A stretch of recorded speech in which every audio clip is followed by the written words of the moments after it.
The race is getting more and more intense and is not getting any slower. If you think that it is, have a rethink. And tonight we're getting into the heart of the matter. And the 2023 verdict begins now.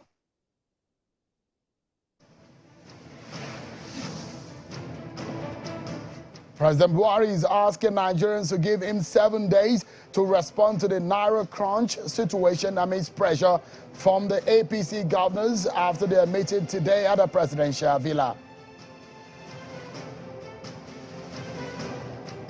And the governor of Rivers State, Nyesom Wike, is lending his voice on the Naira note crisis, is telling President Buhari that the policy will not fight corruption.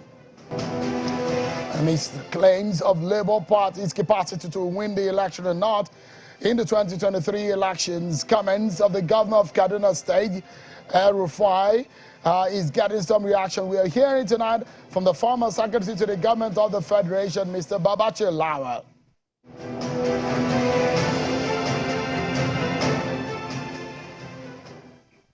Hello, everyone, and welcome. This is the 2023 verdict live on Channels Television. I'm Sean Wakimbaloye in Abuja. We're not keeping our eyes away from the countdown. The clock is ticking, and every second count. Is now 21 days to the 2023 elections. Nigerians anticipate the opportunity to elect their leaders in February this year. So get your PVC and make your vote count. I guess you have just about 48 hours or so to the closure of the window to do that. It talks about the 2023 election continues, and we're keeping it on the dial here on Channels Television and giving you all the information that you need to know. We are monitoring all the major stories for you tonight, and tonight we touch on the main issues. But before we get deeper into the matter for discussion tonight, let's check out some of your election news updates.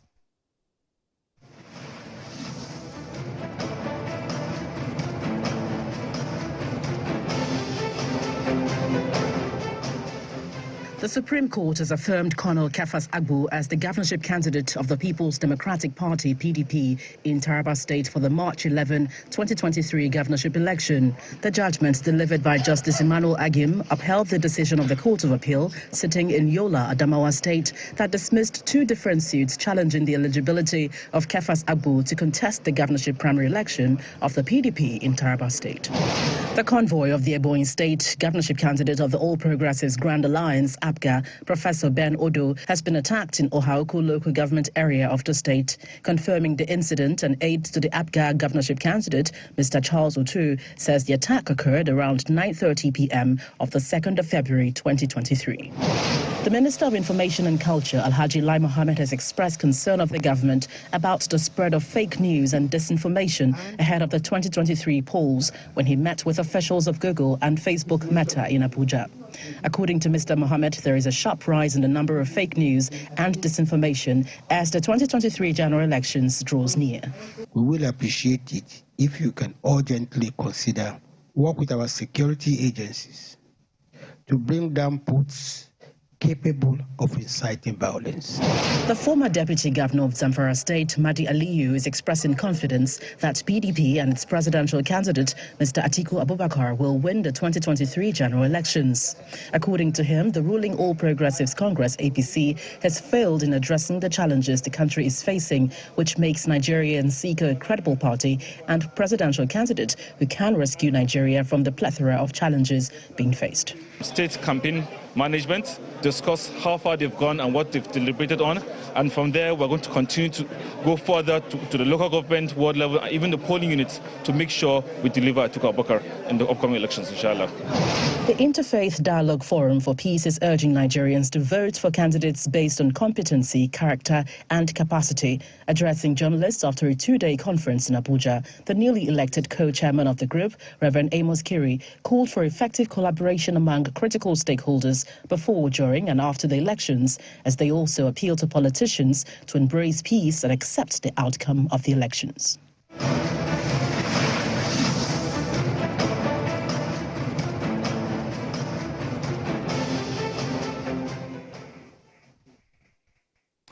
Thank you so much. And there you have it, your election news update right this hour. The program is interactive. I will remind you again so you can be part of it. You want to get your views on the topics we have for discussion, so tweet to us on these handles that is showing on your screen. Hashtag 2023 verdict, or send an email to us on some of these issues we're discussing. 2023 verdict at channelstv.com. And don't also forget to be part of the poll we have put up for you, testing and measuring the temperature across the land. The 2023 verdict poll. The question is, which of these issues would you like the presidential candidates to focus more on, either when campaigning or upon winning? You can also send your response via our email, 2023verdict at channelstv.com, or run to our Twitter handle and be part, lend your voice to that poll. Let's know what you want so that these candidates might be able to adjust their campaign and tell us what they have in store for Nigerians. Well, Governor Nasir El-Rufai of Kaduna State says the Labour Party's presidential candidate, Peter Obi, will not win the 25th February presidential election. The Labour Party candidate has emerged in a wave that has thrown the race in a new light, considering what we have seen in the history of this country's election.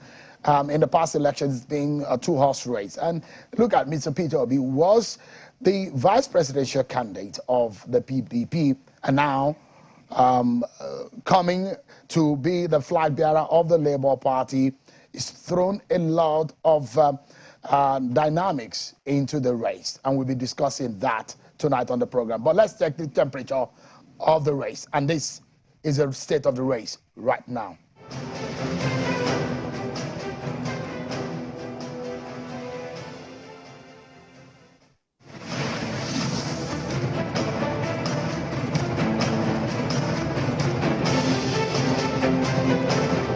The presidential candidate of the Labour Party, Mr. Peter Obi, has assured the people and citizens of Abia State that his commitment to create jobs and reduce unemployment is unshaken.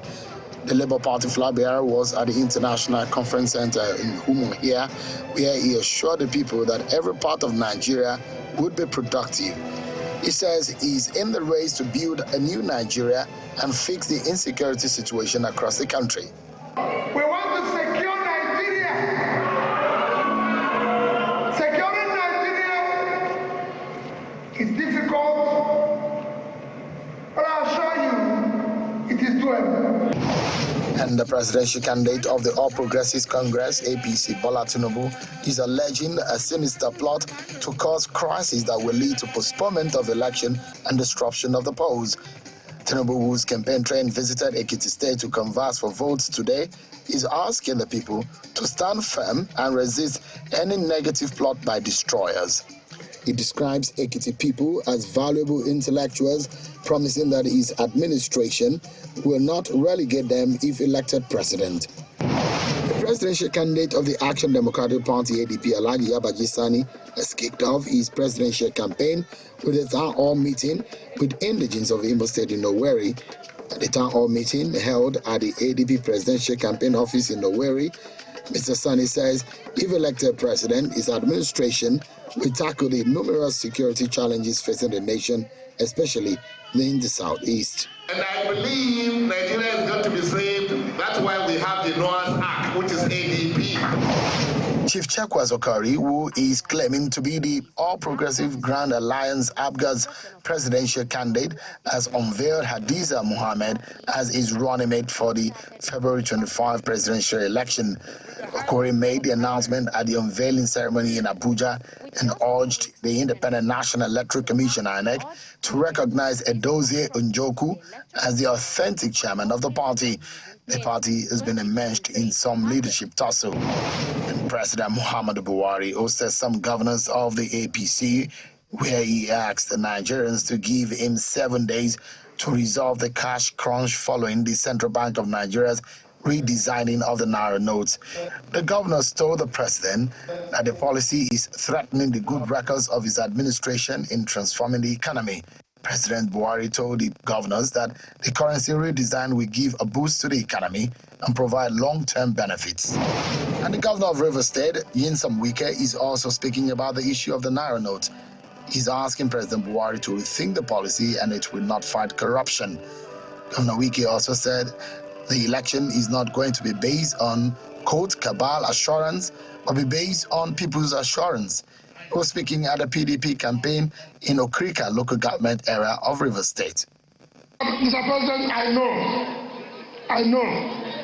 know the pressure, but please, since two of us are going the same time, this policy, it has nothing to fight corruption at all. Fight politicians at all. Policy aims to suffer the people who elected us to govern over them.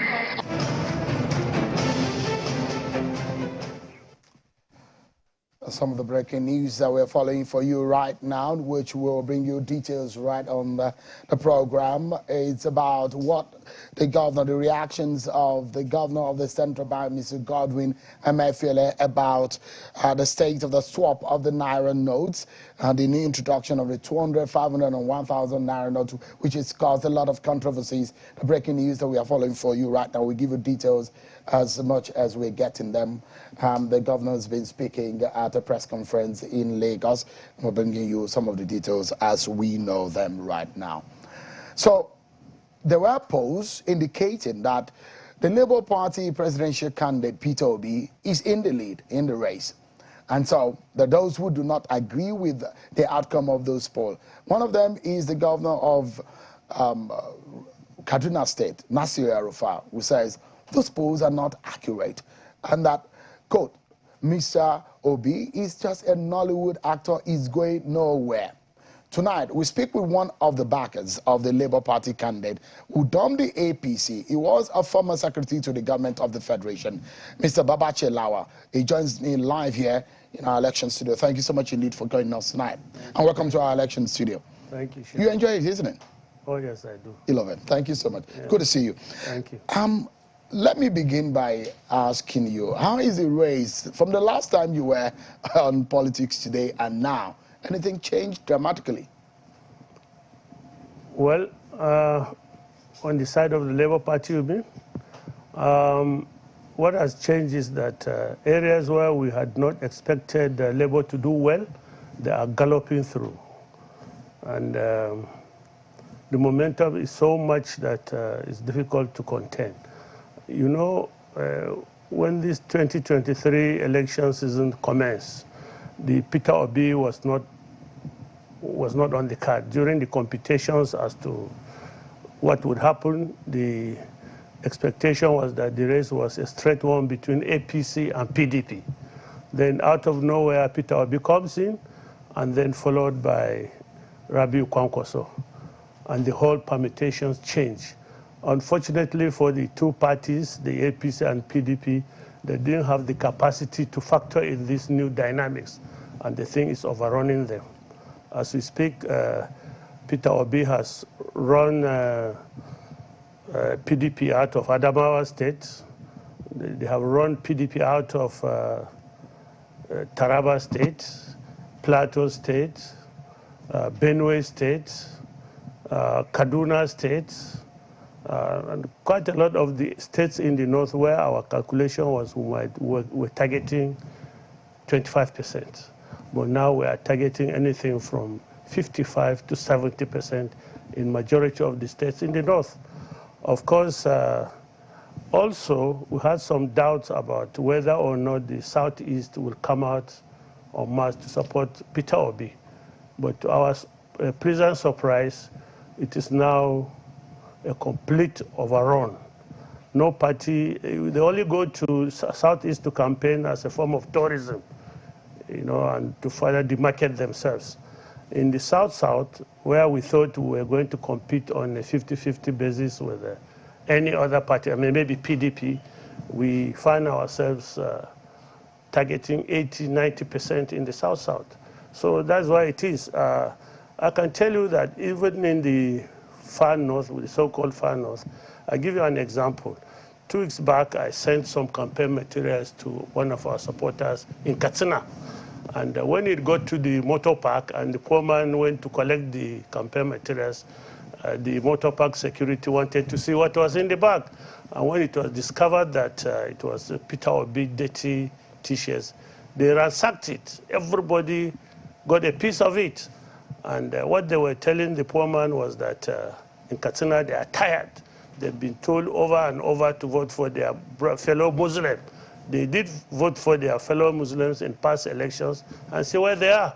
Most of them are now refugees living in the motor parks. So this time around, they will not listen to anybody telling them to vote for their brother because he's a Muslim. Because voting for a Muslim only ended up them ending up in a motor park as refugees. I mean, you were one of those who preached the APC to Nigerians. Yes. You were one of the founding fathers of the Yes. APC.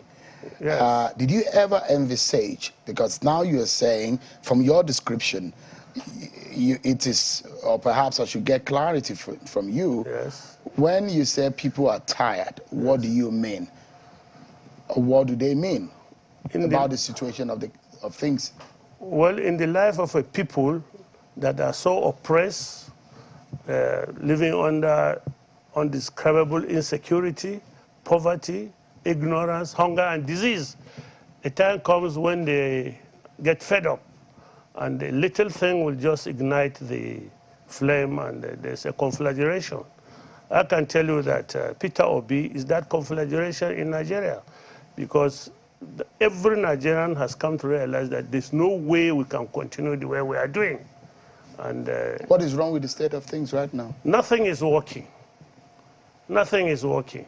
Under the APC government? Under the APC government, yes. Under this government. You were one of those who said Nigerians should vote for the APC. Yes, I've seen the light, my brother. I've seen the light. You can repent when you see the light. I've seen the light. I saw the light and I repented. I'm sorry. I did that before. But which one is the light now? The light is Peter Obi. And which is the darkness? The darkness is the old system that used to govern us, which is represented by both PDP and APC. No change. Same people, same agbada, same red face caps, also same people. So Nigerians have seen the light. Not only me, Nigerians have seen the light. You were part of this darkness that you were referring to. You were, in fact, at some point, you were being referred to as one of the cabals and in power. Not only that, my office was regarded as the engine room of the government. But as I said, you can see the light. You can repent. A sinner does repent, doesn't he? You had one of those the building blocks of the APC. Yes. What went wrong? Well, the government didn't function very well. I don't know what. Something has gone wrong. Because really, government was expected to handle the insecurity. As we talk, I must be very realistic to you. I'm from Adamawa State, and there's no route to which I travel to Yola feeling safe. There's no route in and outside Yola that your car cannot sink into a pothole that you can't see it. Nothing has happened in terms of infrastructure in Adamawa State. Well, security a little bit, it has improved, but it has changed dimensions. We're in those days bothered about Boko Haram. Now it is so-called insurgents, faceless people, you don't know who they are. They ransack your farm, they kidnap your people en masse, you pay ransoms, money that you don't have. So things have changed. But you are one of those who said that President Buhari and the APC had the magic to solve the problem of Nigeria. I was. Peter, get your No, the question is that, is it the President Buhari's capacity or something is around him that is not making things work, according to your permutation right now? I can tell you this. I know President Buhari very well, even long before he became president, and most Nigerians also knew him.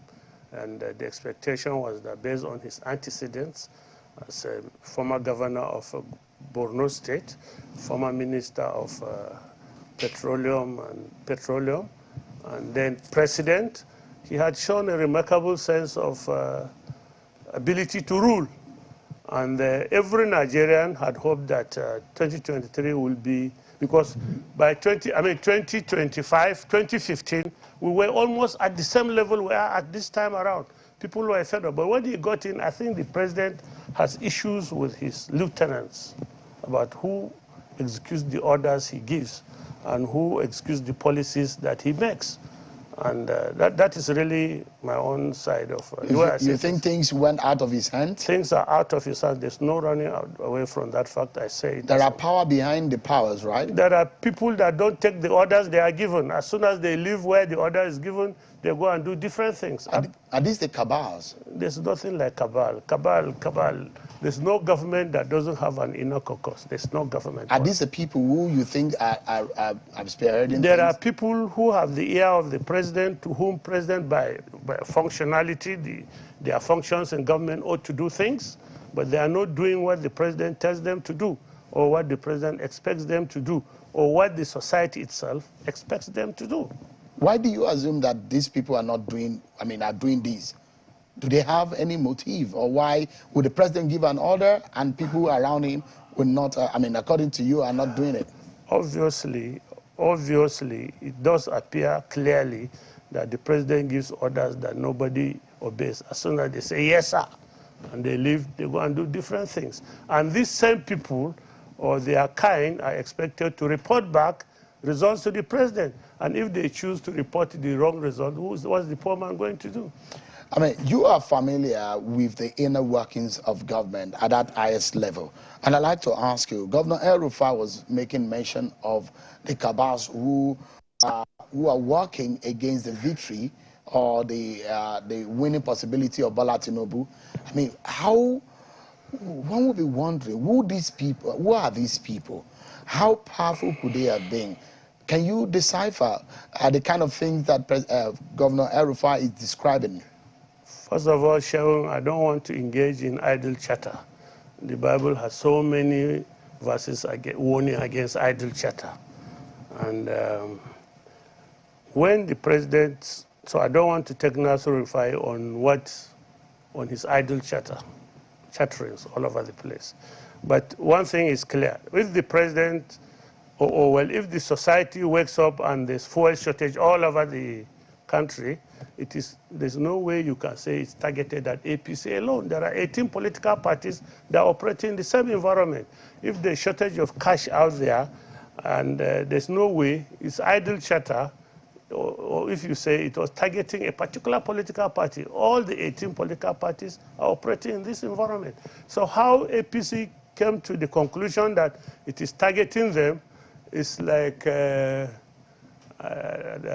can only say it. Well, it's up to them. Maybe ab initio, they had evil plans, which this system has sabotaged, but which the rest of us, 17 political parties, are not going to be victim of.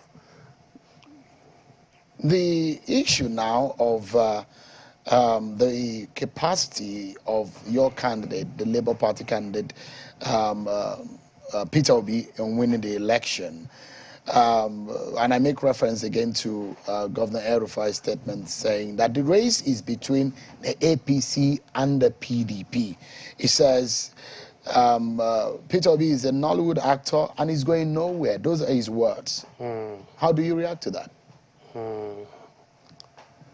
Last time I was here, I did tell you that based on my analysis, APC is not on this ballot. It's getting worse for them. And it's only understandable if somebody like Nasir Rufai goes hysterical, calling people names. It's understandable, you know. And but basically, people of your height persuasion are known to be hysterical when things don't go their way. So as I said, I don't want to engage Nasir Rufai in idle chatter, but I am confident.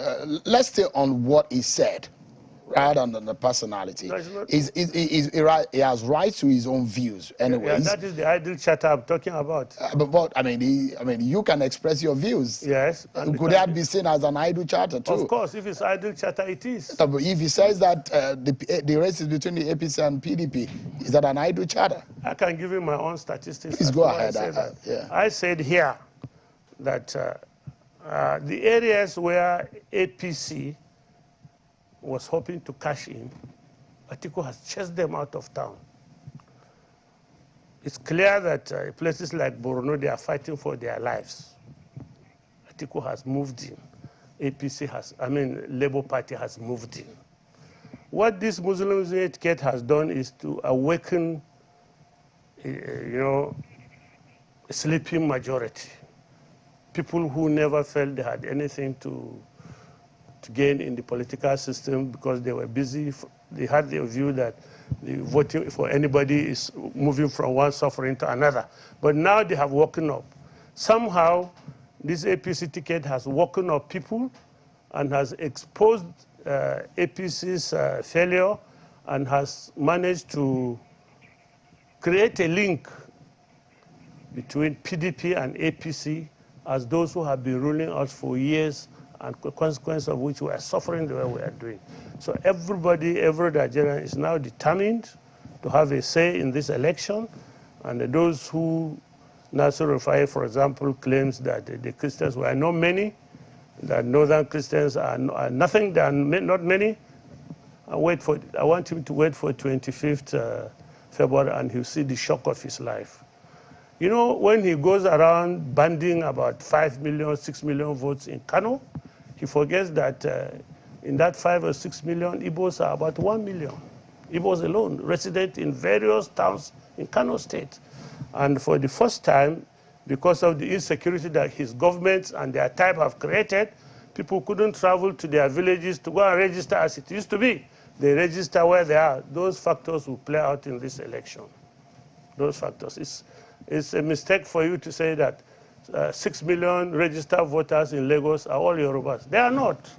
They comprise Hausas, Igbos, Ibibios, Kanuris, all sorts of people. Those people will vote where they are at. So that 6 billion he's boasting about, close to 1 million are Igbos. And I'm sure, I don't think he can boast that those people will vote APC in Kano. I'll get more of your permutations, especially as Nigerians. We've sent out a poll asking Nigerians what they would like to see the candidates campaign about, because if there are issues of the Naira notes controversies in town, the notes crunch, and also the few cues that we see, does your candidate have answers to it, and how will he go about it? I'll hear your permutation also when we return from this break. Stay with me, Mr. Babachi Lawa, a former SGF. We'll be right back after this break, everyone. Stay with me.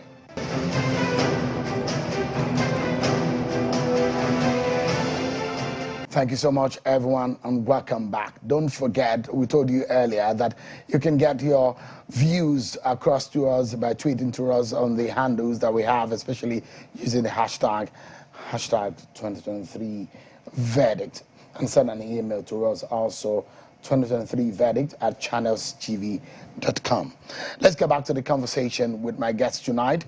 He's a former secretary to the government of the Federation, Mr. Babachi Lawa, who has since dumped the APC for the support of Labour Party's presidential candidate, Mr. Peter Obi. Thank you so much indeed for coming tonight. Why does, poll after poll, Peter Obi is ahead? I know that those who have criticized the result of some of this poll, why does some of the opposition believe that those polls are inaccurate and Peter Obi does not have a chance? Because they are living, they have a sense of delusion. Naturally, for every politician that is contesting for election, he thinks he would win. That's why he's contesting. But it gets to a point where you are living under delusion. You don't want to see the facts and accept them as the facts. So the only way I see it is delusion. And like my friend, Bola, for obvious reasons, he has a lot of money that he has been pumping in, and people are after that money, and they continue to feed him with what he wants to hear. For a man who says his life ambition is to be president, any information that you give him that will reinforce that view to him will raise more money for you. So they create a sense of delusion, which only they see the results, but no other person does. It's delusion. How difficult was it for you to switch allegiance? It wasn't difficult. It was a matter of principle, really. You know, Bola, as you all know, has been my friend for years, and I've been involved in building up his political system up to a stage. By the time we got to the National Convention of APC. I was actually one of the key members of the system. But as a Christian, as a Northerner, I know the persecutions we suffer on account of us just being Christians. And I felt that now you need to know what the conditions we are living under in the North here as Christians. As you are very well aware, we don't get CO to build churches. And as a common example I used to give, out of 27 federal universities, including the police college and the army and the Air Force, 27, there are only 5 Christian vice chancellors. And similarly for polytechnics, there are only 5 polytechnic rectors. Of 21 colleges of education, for example, there's only 1 provost. Now, the consequences of that to us is that your son, as a Christian, applies to go and read medicine in the university, and he gets 300 credits, for example. He gets to read microbiology, whereas the other people, the other guys, non-Christians, if I want to call them the Muslims or whatever else their religion, if they get 200, they get to read medicine. So we are living under conditions that are so strenuous, so difficult for us. I mean, if you enter any office in this town, any office, government office, there's no Christian working in these offices that is not penned. You interview him, you say the story, sir, they don't send us on course because we are Christians. Sir, we don't get promotion because we are Christians. Sir, they don't send us on outstation duties so that we don't get allowance because we are Christians. Every Northern Christian is feeling constrained, is constricted, no matter your effort. So it got to a stage we felt something must give. And you see, by the grace of God, you know, God works in miraculous ways, they say. God comes and drops on our laps this Muslim ticket, which we consider as the final and conclusive seal of approval of our conditions, and we would not accept it. I mean, it was like a challenge from God. You cross this line, we are finished.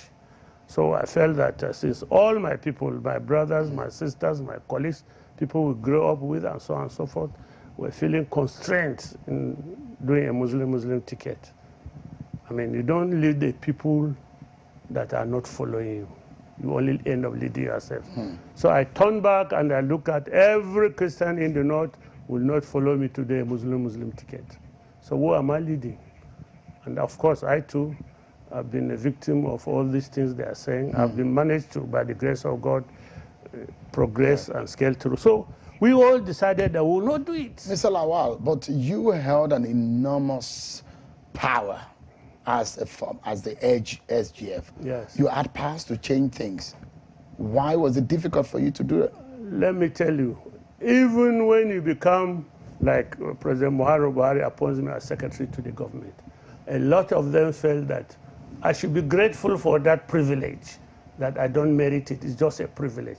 And therefore, when they come to you with their request, you must honor it, because you must be like a lapdog to them. And of course, you know, I wasn't built that way. And so I started from a conflict all day long. You cannot control me, you cannot manipulate me, you cannot make me feel inferior just because of my... I used to tell them that, well, I'm educated, I was an engineer, I'm an engineer, I have every right to be SGF. I worked hard for Buhari to win the election, I had every right to be SGF. And just because I'm a small tribe and a Christian doesn't disqualify me. So it was difficult for you to change things around? It was a war. I can tell you, the day I took over the office, there were some people I know who saw that they must get me out of office. So now I'd like to ask you, one of the evils of, or the clutches around the wheel of progress in government, and you will see the Oronsai report as reviewed as much, is the process and the structures of government, the civil service and all of that. Yes. You think that your candidate, Peter Obi, has a chance of winning this election. What is your biggest fear in that strata, the government, the civil service, that you think may hold him back? The way I see it, I illustrate it to you by example. Some 3 years ago, some nomadic herdsmen, I think they are Fulanis, entered my farm, eating up my crops. They poured their cattle onto my farm. Luckily, I was there.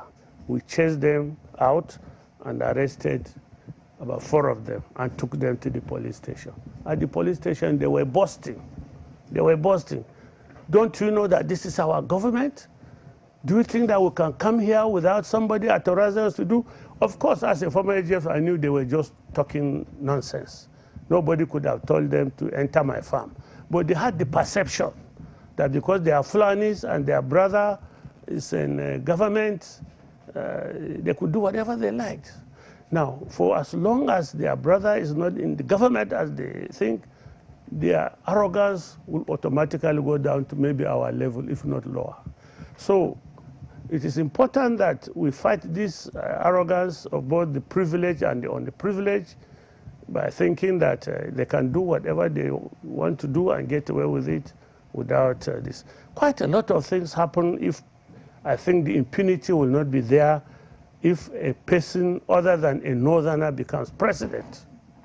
I would think, for example, like what happened to this Deborah girl in Sokoto, where a little girl just posted something on the social app of her school. She was chased down, killed, and butchered and burnt alive. And as we talk, we don't know anybody that has been arrested or has been tried for her murder. Now, I would think that a different president would create an enabling environment in which, when you behave that way, you'll be brought to book. All right. So we're asking people about what they would like the candidates to focus on in their campaigns, and perhaps when they get into office, what they would like them to focus on. And most of this issue lies around the issue of economy, the electricity. With what you know in government, what are the solutions Peter Obi is bringing on board? What do you think can make him be a successful president should he be elected on the 25th of February? The electricity industry is a very complex system. First of all, it has to be generated efficiently. Then that is, the government has privatized the generating companies. They are now called GENCOs. It's privatized. Now they generate the electricity, and it is wheeled, that is in a way transported through the transmission lines. The transmission lines are owned by government. Federal government owns the transmission lines, because at the time they were privatizing, I think the argument was that it would not be economical or expedient to privatize the transmission lines. Now at the other end are the distribution companies, the DISCOs. Now herein lies the problem. Now the DISCO can only pick electricity that it can sell. For as long as it doesn't have market for what it can pick, it doesn't want, electricity cannot be stored like generators. They are like, I mean, like diesel in a tank. You must sell it. So if the DISCO cannot sell the electricity it is picking from the transmission lines, it runs at a loss. So there's a possibility of winning the war on lack of electricity in Nigeria. Yeah, very high. And you think Peter Obi has the capacity to do that? Peter Obi has the capacity to do it. Incidentally, I mean, the manifesto is clear about that. Peter Obi too is, he calls himself a trader and industrialist, and we all understand that without electricity, you can begin to do nothing in terms of economic development or infrastructure. All right. Let's anchor on this note. I know that you've been in politics for some time, and you understand the last time you were making permutations on how this will go. Just a quick permutation. A lot has happened since the last time, and it's just 20 days away. And I mean, you politicians will say a day is a long time in politics. How do you see things panning out? Where are those areas you think perhaps might be difficult for the Labour Party or Peter Obi to make an inroad? I don't see. Well, maybe the way I put it this way. First of all, as I said, we don't see APC on this ticket.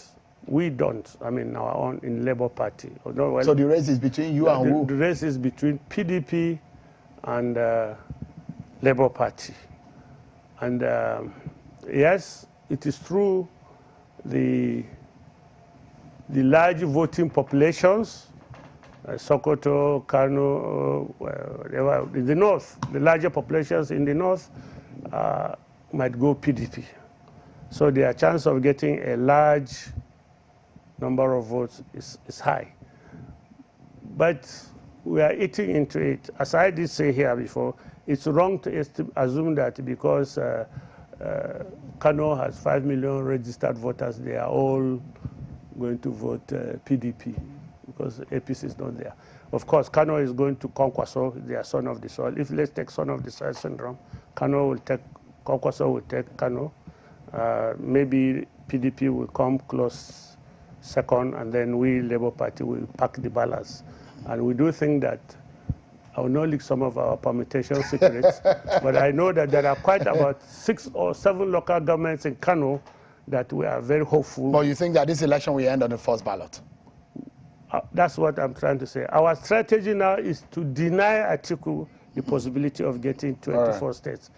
If we can deny him some of the key areas, we'll win this election on first ballot. Mr. Babachi Lawal, a former secretary to the government of the Federation and a supporter of Peter Obi and the Labour Party in this election. Thank you so much indeed for coming tonight. It's a pleasure seeing you. Thank you so much for coming. Thank you very much. All right, everyone, I'll go right to the screen. And tonight we have some analysis to do. Our Channels Television's data analyst and consultant, Babajide Ogunsanwo, will be joining me on the screen. Babajide, please come over. Thank you so much, Jude. It's good to see you. Sean, the pleasure is all mine. Pleasure is good to see you. All right, let's get to it. A lot of issues around BVAS, and when that election in Osun State came and there was a tribunal judgment a few days ago, it does look to me that it threw up a lot of conversation around the almighty BVAS that we thought that will save the day. But do you think what you're telling us tonight, or you will be telling us tonight, is that BVAS still has the magic wand to save the day, isn't it? BVAS still has the magic wand, Sean. But before we go into that, I'd like to start from this. Sean, you know my brother Femi. Yeah. When I was 10 years old, it was half my age. Now that I'm 40 years old, the tribunal still expects him to be half my age. The challenge we've seen with the BVAS is that our courts, especially the tribunal, is good with law, A1. But when it comes to data analysis, being able to understand that my brother was half my age when I was 10 years old does not necessarily mean it will always stay half my age. And we'll go into exactly what happened. We'll look at the facts, and we'll look at what role will BVAS play in this election. Let's start with exactly how many BVAS will we have? It depends on how many polling units. Absolutely. Let me take this out of the way. It depends. So our viewers can get a good view of it. So the number of BVAS in each state will depend on how many polling units we have across the country. And I'd like to take a look at exactly what will go on with the polling units. There are 3 ways to look at this. The first is to look at how many polling units are in Nigeria. The second way to look at it is from the regional perspective. And the third and final way to look at it is from the state-by-state perspective. On the regional perspective, we have 176,846 polling units spread across the country. In simple terms, an average polling unit will have 530 voters. That's the national perspective. Here's the regional perspective. Most of the polling units are in 3 zones. The Northwest, over 41,000 polling units, the Southwest, over 34,000 polling units, and the North Central, over more than 27,000 polling units. In these 3 zones, Sheung, have 6 out of every 10 polling units are in these zones. So these are the zones that we'll be keeping an eye on. What exactly will the BVAS results show? But we can also look at this apart from the regional perspective. We can look at it from the state-by-state perspective. And if we choose to do that, Sean, there are only 12 states that each have more than 5,000 polling units. I'll repeat that again. Out of all 36 states, only 12 states, these are the top big states, only 12 states have more than 5,000 polling units. And these are the states that have more voting population. These are the states that have more voting population. These are the states that the likes of Mr. Babachi Lawal and Peter Obi wants to win. These are the states that Asiwaju Bola Tinubu wants to win. And these are the states that Atiku has experience with. He also wants to win these states. In the Northwest, three key states that have more than 5,000 polling units: Kano, Kaduna, Katsina. In Benue, North Central has more than 5,000 polling units. In the Northeast, Borno and Bauchi have more than 5,000 polling units. In the Southeast, Anambra is a state. It has more than 5,000 polling units. Let's go to the Southwest: Lagos, Oyo, Ogun. These three states in the Southwest each have more than 5,000 polling units. In the South-South, it's Rivers and Delta. So as the elections, the next 21 days, we'll keep an eye as to how many of these states have also collected. We've seen high numbers of PVC collection. And I guess that ends on Sunday. And so a lot of things will happen also, because not only when you have the voting numbers, but you need to have, what matters is how many people have collected their PVC. That is the real voting number. That's the real voting number, because it's the PVC and the BVAS and either your fingerprint or facial recognition is what will be used to determine if you will be qualified to vote, if you will be accredited to vote on that day. But let's look at one of the issues we've had with how some of our lawyers interpret the law, especially we've seen that there's a challenge with understanding data. So regarding Osun State, I'd like us to look at it in this way. And first is, what happened? Why did it happen? And where did it happen? Again, I'll repeat that. What happened? Why did it happen? And where it happened? Once we're done with that, we'll then look at the implication of these events. And finally, we'll look at what exactly does data analysis show about what happened in Osun State. What happened? Okay. 16th of July. That is the day of the election. The day of the election. INEC pronounced the winner afterwards, and it said Ademola Adeleke won by a margin of more than 28,000 votes. He had scored 403,371 votes compared to Boyega Oyitola's 375,000. Was the incumbent seeking a return to office. Exactly, and this were the actual results. A margin of 28,344 gave Ademola Adeleke the victory. Fast forward 6 months after. What happened? The tribunal removed 120,000 votes from Ademola Adeleke, removed 60,000 votes from Boyega Oyitola. In over 700 polling units. In 744 polling units, which we'll get into. And by doing that, it means that Oyitola had a margin of 24,265. Now, that is what happened. Let's look at why did it happen? Now, why did it happen? And it's because, based on the petitioners from the side of Oyitola, they alleged that there were 744 polling units where overvoting occurred. But let's take a look at the facts. INEC had produced a report that showed that the total number of voters accredited, 170,614. But here's the curious thing. That number came from the back end, not from the BVAS machine. Sheon, you might want to ask. That's a major contention between the two sides. And there are different reports coming from INEC. Different reports, but I'll explain the difference. Sheon, you remember when we were coppers, when we were doing our NYC, you go to the bank, you deposit your alawi, 5,000 naira then, and you get a copy of the teller. You take the teller back home, and 1 hour, 2 hours, 3 hours, what the teller shows you is different from what you have in your bank account, even though you have proof that you've deposited your allowance. What has happened is the bank has not yet posted your money. And so what you have on your teller is different from what your bank account is showing, is different from what your bank has. And so this information from the server, it is important to know that for the server, for the BVAS to upload information to the back end, there has to be network. For the BVAS to upload finally all the information on the BVAS to the back end, the presiding officer has to click that button to confirm that all the data that was accredited on the BVAS goes to the back end. So the first report from the server was not actually the report of all the BVAS machines. It was just the report of the numbers that were on the server as at when the report had been generated. But the real number is the physical BVAS. That is where the magic is, because that number stays the same. This number's from you're saying that from records and the data available, at different times, INEC back end had different figures. There is a difference of about 8,000. That is correct. In the records. That is correct. But the actual thing on the physical BVAS is 180,000. That is correct. And that is because, Sean, when we go to the polling unit on accreditation day, on voting day, and you get accredited, your accreditation data will not go to the back end if there's no network.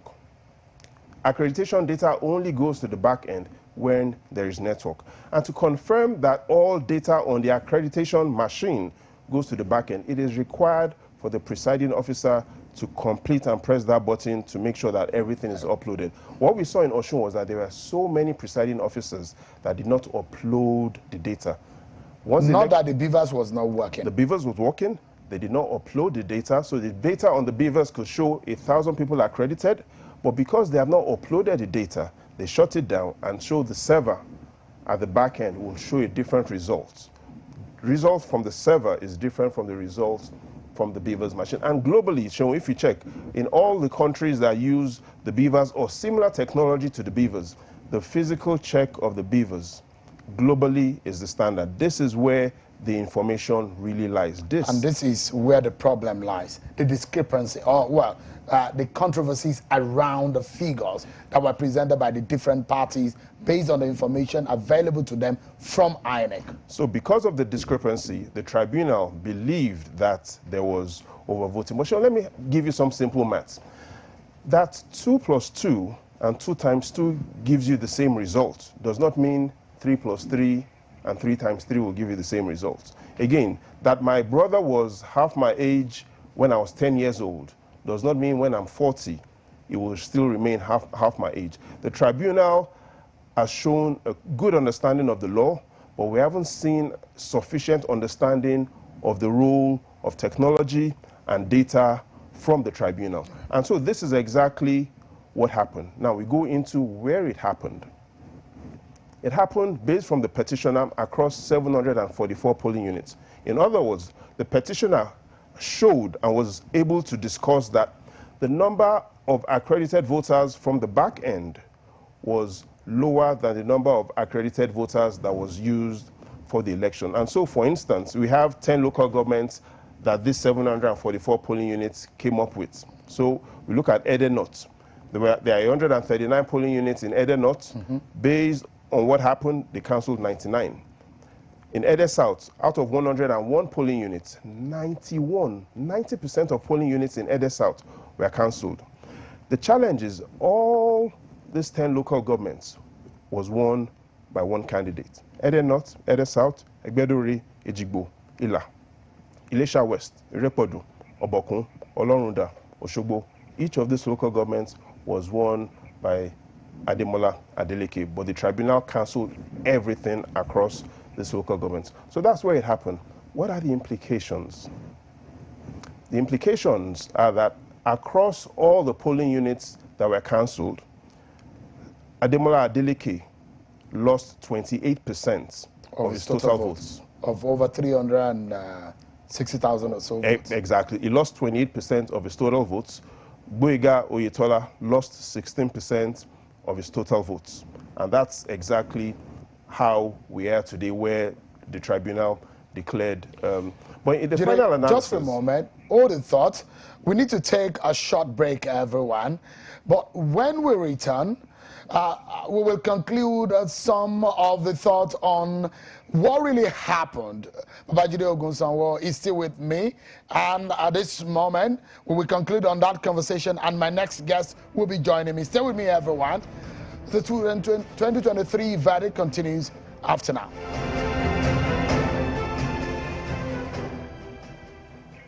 Thank you so much, everyone, for staying with us. So stay with me. Babajide Ogunsanwo is here with me, and I'm being joined by the spokesperson of the PDP Presidential Campaign Council, Segun Sowunmi, has joined me in the studio. Thank you so much, Mr. Sowunmi, for joining us tonight. Or Chief Sowunmi, I should say. Just give me a moment. Let's be done quickly with this. Babajide, we left it off with, he said, what does the data analysis reveal about Osun? If we wrap this up, you've mentioned 5 points here. Yeah, so quickly, the 5 points from data analysis, and these are the facts, that the proof of overvoting needs to be reviewed. What we've seen the tribunal do does not necessarily make justice to the number of people that voted on the election. How do we prove overvoting occurred in an election. That needs to be reviewed. The second thing that we see from the Osun elections is that human error still affects manual entry of results at the polling units. The third, and perhaps one of the most important, is Nigeria's telecommunications infrastructure affects the transfer time and speed. In other words, what happens at the polling units and how it communicates to the server still relies on network. Information on the BVAS machine should be the primary, and it is globally the most reliable source of election data. And finally, Sheung, data discrepancy is not sufficient proof of overvoting. And we need to be able to look at these 5 points in how we look at the elections, especially in knowing that these sort of issues are going to happen after the February 25th election. We need to keep an eye on these things. The proof of overvoting needs to be reviewed, and data discrepancy from the server and the front-end BVAS machine is not sufficient proof of overvoting. Let's rely on the most reliable source. It's good to see you again. Good job that you've done that. Thank you so much for. So our friend here, Segun Showumi, is with me. Good to see you. It's nice to see you too. Your presidential candidate is spoken about the situation of a few in the country, and is hit at the candidate of the APC, Bola Tinubu. What is the feeling around your party? Because there are accusations. The APC, for example, will say your party is instigating this issue of the Naira notes and the swapping of the notes. Well, I think, Sheung, one thing that we must accept is that government responsibility lies with the party in government. And no political party can wish to go into another election pretending as if it has not been in charge of the country for the time we're speaking. Party democracy does not run on the idea that you can step away completely from the policies of your party. Having said that, it is one of the most childish, almost becoming embarrassing narrative style of the APC to pretend as if the shirking of responsibility of their government, they must look for who to blame other than themselves. For pray, why then are they government? If they are government, if there are people sabotaging the system, it is their duty to know, it is their duty to punish. If they change currency, it was on their call. They were the ones responsible who should have thought about the back end. No, our nation have not been this embarrassed. We're embarrassed to the point that nobody imagines that you can go to an ATM of any country, not even Greece when it was failing, not Venezuela when it was failing because of the crisis. Would you go to an ATM and they'll program it to release 2,000 naira? So there are these contention. Your party seems to be in alignment with what the CBN governor is saying. The APC governors had gone to President Buhari and had a discussion where he said they should give him 7 days to revert on that matter. The CBN governor today had said that in a special briefing in Lagos, he says that the pain of Nigerians in access the new note and is working in the gaps observed in the circulation process. He has also told journalists today that new measures to accelerate the circulation include extending the cash swap to microfinance banks. Now, with all of these things that the CBN governor has said, your party seems to be in alignment, but the APC and some of the leaders in the APC do not. You see, the groaning of Nigerians seems to be in contention here. Nigerians are feeling the heat. Don't make the question too difficult to answer. You need to understand the CBN Act empowers the president to order for a redesign or a change of currency. That's the law.